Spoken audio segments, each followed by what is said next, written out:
Hey guys, welcome to Brian's Garage. Today I'm messing around with the floor pans in this 1968 442 convertible. Alright, remember this guy? We did the dash, the cowl, and the shoulders and all that stuff. Well, because that was leaking, the floorboards did suffer. I mean, they weren't terrible. I don't have any rust back here, but there was some here, and it wasn't that bad. Didn't have really any of my toe board. You see, that's the toe board right up there in the front, and it's just a little bit, but I figured we better fix it since we got the whole dash out. Yeah. Anyway, so the way I trimmed it up, guys, is I made sure that this crest, that, you know, was cut off so that this edge would slide down as I was hammer welding it, and it would get tied up against there. I didn't want anything up above this. You don't want anything on top of that.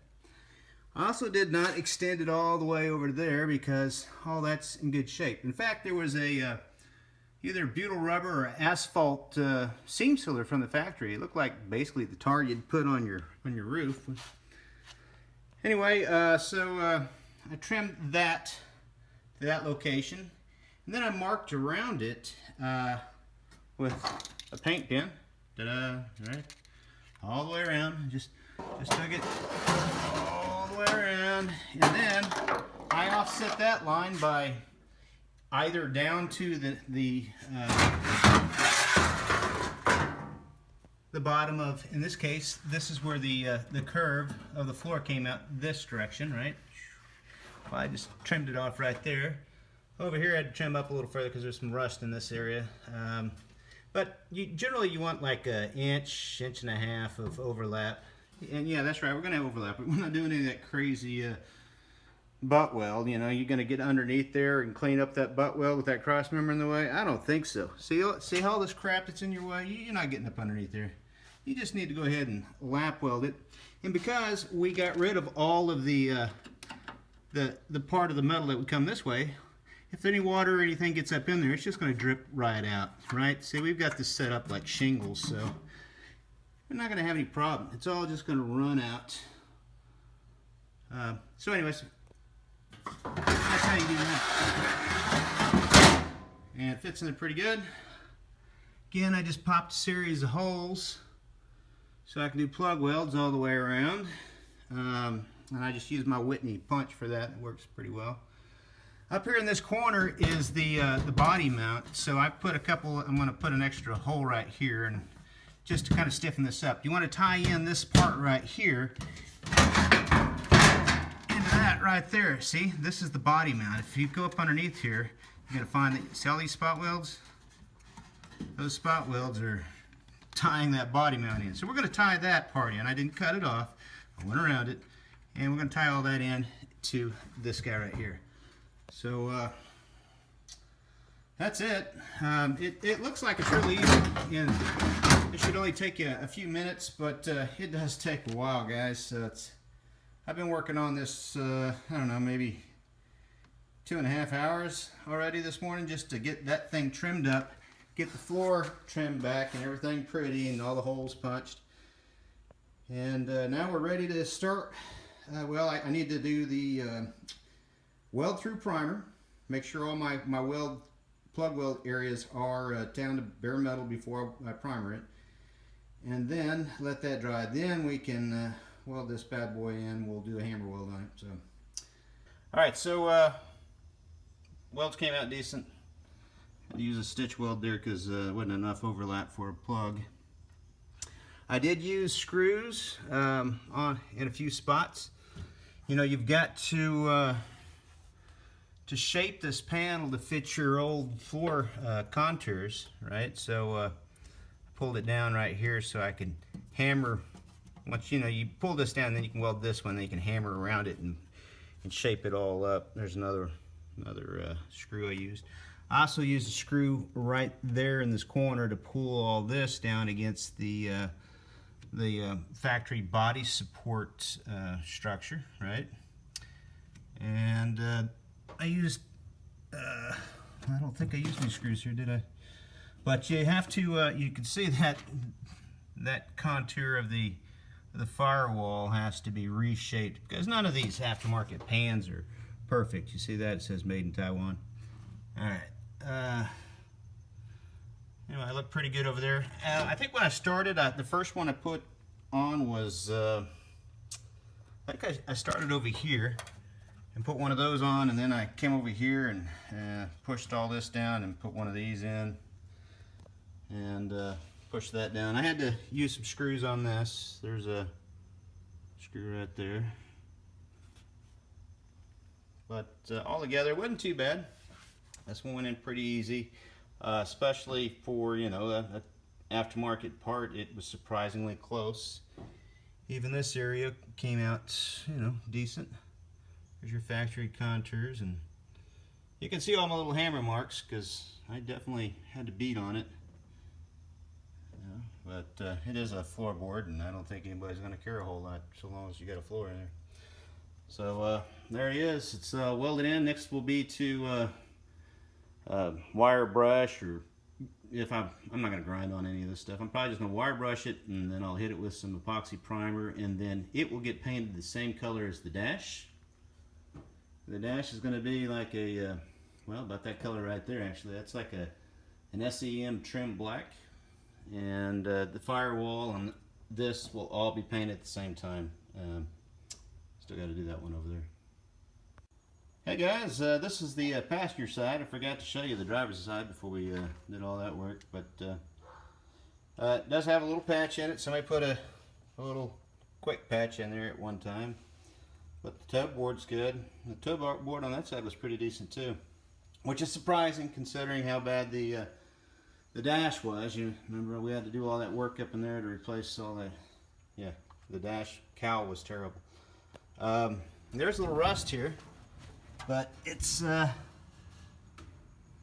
this doesn't look that bad really. It's not something that I would normally cut out, but since I got a full pan here, and oh, there's where that rust came from. That came out of the heater core.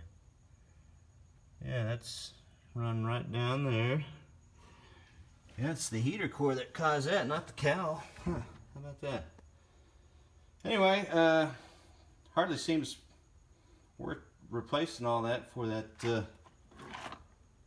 little patch there, but I don't know. We'll see.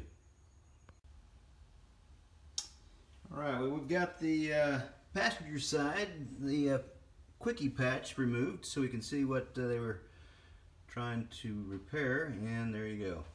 So that's basically the low spot of the pan. Everything drains to that area, and then if it doesn't drain out, which clearly it didn't, it just sits there and rusts away. However, up here, which is a spot that's typically, there's a little rust on between the body mount and the toe board, but the usual areas are like this seam right here, this overlap. You almost always find that rusted out, but there's no rust in this. Had that that tar seam sealer in there, and it did a great job. Now there is some rust here, but you can see it's pitted, but it's not terrible. And that's with me removing most of that rust with a wire wheel. I think that's actually completely serviceable. And I could just leave that little spot there like it is, and perhaps we just replace about a section that big and do it in an overlap, maybe with an edge overlap of around 1 inch, and we'll take it back to, again, this crest over to here. I'll take it right across here, and then we'll avoid all this and come straight back to here, so we're in a flat area, so it'll blend out nice, and I won't have to try to make these contours match up. The only contours I'm going to have to match if I bring it across here with this flat spot will be these two indentions here, and those will have to be hammer formed to shape. But I think that's the plan, guys. We're just going to do a partial section on this side.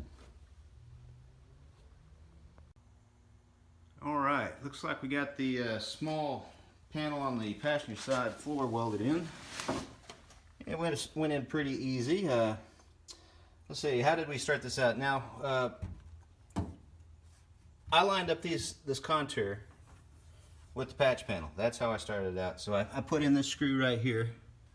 You can see I kind of screwed that up and welded to it. I'll cut that out later, but put that one in, pulled it down with this, put that spot weld in when this was hot, then I hammered all this down, and I put that one in, and then I come over here and hammered this one down, and I got that seam welded in, and then I just believe I come over here and pushed down this corner, I think, and had to use a few screws around it just like last time, because you really want that pulled down flush against the factory floor, and then you hammer weld it as you're welding so that all your contours come out real nice and it doesn't look terribly odd from underneath the vehicle, especially if you go underneath and clean all that up. It will, and seal the edge. It should look really nice. Oh, did I mention what I'm going to use for seam sealer on this? For this and that over there, we're just going to use some urethane seam sealer in a caulking tube. Now I've got SEM, but I would say that you could probably go down to Lowe's and get the Loctite PL Black, which is they advertise it for roof and flashing, I believe. But it'll work just fine right here and cost like $7 a tube or something like that. And up here at this seam that I cleaned out to make sure there wasn't any rust in it, because they always rust out right here. This one's not rusted. That was originally sealed with like an asphalt. See that? There it is. An asphalt, probably with some sort of filler in it, maybe a clay. But I also think you could probably go to Lowe's and pick that up in a gallon can, and I think that will be very similar to the roof and flashing cement. And probably just gonna trowel or spatula it into place and get it mashed in there. And then you can come over it with maybe mineral spirits on a very short brush, or take a paintbrush and cut the end of the bristles down to maybe a 1/2 inch long so they're very stiff. Dip it in some mineral spirits and right across there, and you can get that factory look, that factory brush look. But anyway, yeah, tar works real good, guys. You don't have to have urethane everywhere. And by the way, if it was originally covered with tar or asphalt, urethane's not going to want to stick to that, okay? Urethane's nice. It's got its purpose in places, but tar works pretty good too, guys. So don't underestimate the power of regular old asphalt.